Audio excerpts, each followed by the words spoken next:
Kita ke informasi selanjutnya, Ustadz. Ini ada puluhan pedagang di lokasi jembatan warna-warni Sosro di Logo, Kabupaten Bojonegoro, mengibarkan bendera merah putih di depan lapak dagangannya. Aksi ini dilakukan untuk menyambut Hari Kemerdekaan Indonesia dan simbol optimistis pedagang menghadapi pandemi.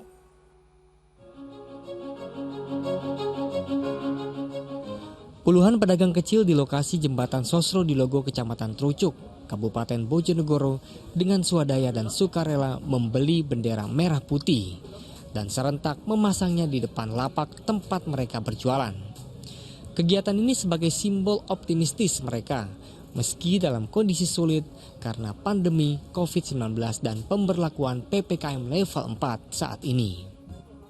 Momen yang menjelang tanggal 17 Agustus ini juga digunakan para pedagang untuk menggelorakan semangat, seperti saat para pahlawan merebut kemerdekaan 76 tahun lalu.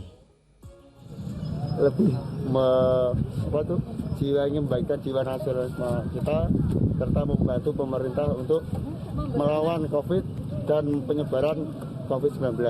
Masih semangat, Pak ya? Semangat untuk warga kita untuk mendukung pemerintah. Mereka berharap agar pemerintah pusat bisa memberikan keputusan yang tepat selama pandemi COVID-19 berlangsung dan para pedagang masih bisa berjualan mencari makan dan bisa mencukupi kebutuhan sehari-hari. Muhammad Hodim melaporkan dari Bojonegoro, Jawa Timur. Ya, ini bulan Agustus, bulan kemerdekaan, suasana menjelang Hari Kemerdekaan sudah mulai terasa ya. Nah, apa makna Hari Kemerdekaan yang bisa diinterpretasikan dalam kehidupan sehari-hari nih Ustadz Subki? Ya, al-istiqlal, al-hurriyah adalah merupakan hak asasi manusia. Dan Islam kita tahu datang itu untuk memerdekakan manusia. Karena sungguhnya mungkin kalau ada yang bertanya, kenapa di Quran kok ada ayat perbudakan? Karena realitanya pada saat itu, perbudakan itu sedang marak-maraknya. Kemudian Islam datang, ya, membahas tentang mereka dan menganjurkan kita supaya memberikan kebebasan, kemerdekaan kepada makhluk Tuhan. Jangankan manusia, binatang aja kita dapatkan tuh seorang perempuan ahli ibadah, ya, dia beribadah tapi memenjarakan kucing, tidak diberi makan. Idhiya sajanatha ay habasatha, ya, yang kemudian dia adalah menjadi ahli neraka. Jadi jelas sekali bahwa Islam itu adalah merupakan agama yang sangat, ya, menjunjung tinggi kebebasan, ya, atau kemerdekaan. Karena kita manusia ini adalah merupakan makhluk yang paling mulia di sisi Allah Subhanahu wa taala. Oleh karena itu dalam pembukaan undang-undang di Indonesia juga bahwa kemerdekaan adalah hak, ya, segala bangsa, ya, dan alhamdulillah ini adalah merupakan satu hak yang kita dapatkan. Dan dengan kemerdekaan ini kita bisa beribadah. Karena dulu budak beribadah aja tuh dikontrol oleh majikan. Ya, kita dulu juga mungkin di zaman penjajahan sulit mengekspresikan nilai-nilai peribadatan kita. Berbeda saat kita kemudian merdeka. Oleh karena itu di dalam pembukaan juga bahwa, ya, atas berkat rahmat Allah semuanya ini, gitu ya, yang harus kita syukuri bahwa dengan kemerdekaan ini kemudian kita bisa menentukan nasib kita, tidak lagi ditentukan oleh orang lain.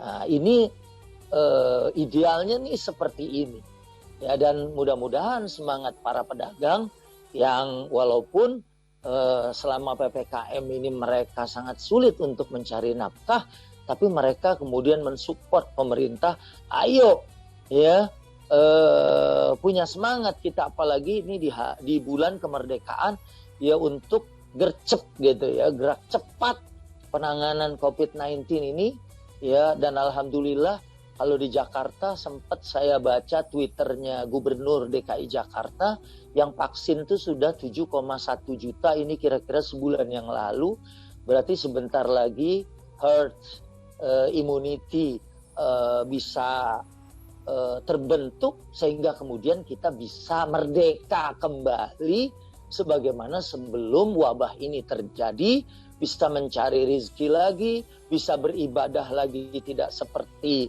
dalam keadaan pandemi. Idul Adha aja kita sendiri-sendiri, padahal biasanya kita syiar beramai-ramai sebagai bangsa yang merdeka. Kemarin seperti mengalami seperti bangsa yang dulu terjajah gitu ya. Mudah-mudahan ini adalah spirit yang dibangkitkan oleh para pedagang yang walaupun mungkin ada di antara mereka yang tidak berpendidikan tinggi, tapi mereka mensupport kita ya, karena khususnya kayak Jakarta ini aja, kalau saya lihat di Twitter kemarin, ya insya Allah kalau herd immunity kemudian sudah terbentuk ya, dan kemudian kita siap kembali beraktivitas sebagai bangsa yang merdeka, dan insya Allah Allah memberikan berkah rahmat seterusnya kepada bangsa ini, dan kemudian mengangkat, mencabut semua musibah. Walaupun baru aja melandai, kita sudah dengar lagi ada varian baru dari Beijing. Ini mudah-mudahan ini tidak menyurutkan semangat kita untuk terus bangkit. Kalau ini dalam siaran kali ini kita mendapatkan berita gembira, kita mendapatkan emas Olimpiade, dan itu memberikan semangat di bulan kemerdekaan buat kita. Mudah-mudahan semangat emas juga untuk membangkitkan negara kesatuan Republik Indonesia. Amin. Amin, amin ya rabbal alamin. Semangat emas Olimpiade yang juga semangat bagi kita.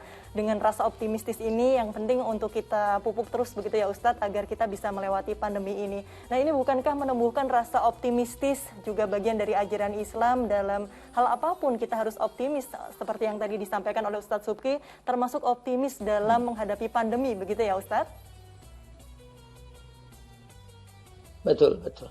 Ya, nah Ustadz Ya, Subki, betul. ini selanjutnya Karena, ya silakan Ustadz.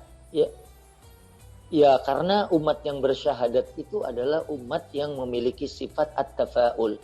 At-tafa'ul artinya optimis. Adamul khauf, adamul huzn. Ya, dia tidak ketakutan dan tidak juga sedih. Ya, saat Bilal ibn Rabah waktu dia belum merdeka, dia dicambuk, ya dia dipukul, yang keluar dari mulutnya ahad, ahad, ahad. Karena dia bergantung kepada Zat yang Maha Perkasa dan yakin pertolongan Allah akan segera tiba.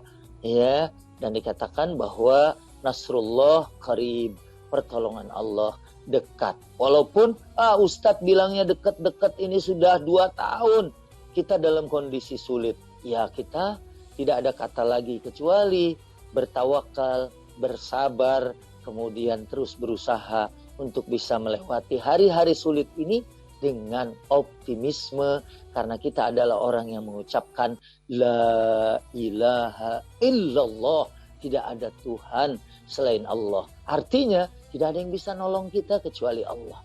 Artinya tidak ada yang bisa memberi rezeki kecuali Dia saja.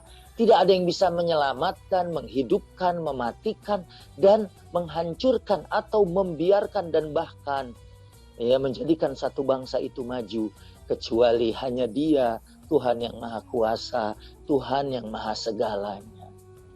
Subhanallah. Tapi begini Ustadz, ada dilema juga bagi warga seperti yang tadi Ustadz Subki sampaikan. Pandemi sudah hampir 2 tahun begitu ya. Ada rasa kecewa dan lelah, mungkin itu adalah manusiawi.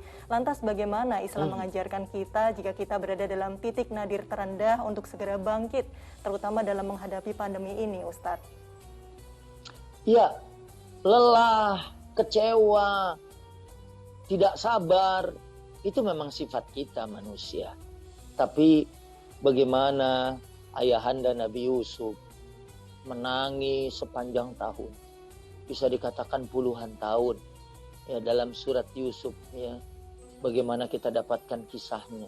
Tapi kemudian dikatakan fasabrun jamil, yang terbaik itu tetap bersabar. Ya, dan kemudian saya juga mungkin sudah berada di puncak kesabaran.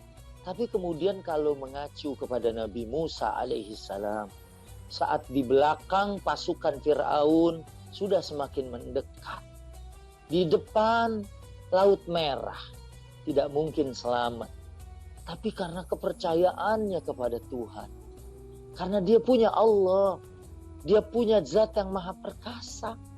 Sehingga dia yakin saat kaumnya mengatakan kita pasti akan mati semuanya. Karena lihat Fir'aun dan kaumnya dengan senjata yang terhunus siap membantai kita. Ya. Kemudian di Quran disebutkan Nabi Musa berkata, "Kalla inna ma'iya rabbi sayahdin." Tidak akan. Karena saya punya Tuhan yang akan menunjukkan jalan. Bayangkan di depan lautan, di belakang pasukan musuh yang mengejar. Ya, masih punya rasa optimisme. Dan kemudian sampai Allah berfirman, Allah mewahyukan kepada Musa, "Anidrib bi'asaqal bahr fanfalaqa fakana kullu firqin kattaudil azim." Pukulkan tongkatmu ke laut itu. Dan kemudian, Masya Allah, sesuatu yang di luar kemampuan manusia. Karena Allah yang menjalankan. Ya, kalau mukjizat itu kan amrun khariqun lil adah yajriha Allah ala nabiyihi atau ala atas nabi-nabinya. Suatu perkara yang luar biasa jadi jalan yang terbentang dan kemudian mereka semua selamat. Ini sesungguhnya belajar dari kisah ini, alhamdulillah gitu, saya juga mengalami hal yang sama dengan saudara-saudara yang lain. Tapi karena optimisme selalu aja ada pertolongan di depan. Karena kita punya keyakinan bahwasanya Dia saja yang akan menolong dan membantu kita. Amin, amin, ya Rabbal Alamin. Banyak sekali pelajaran yang bisa diambil dari cerita para nabi begitu ya Ustadz. Dan semoga dengan adanya pandemi ini membuat kita semakin tawakal dan justru meningkatkan keimanan dan ketakwaan kita kepada Allah Subhanahu wa Ta'ala.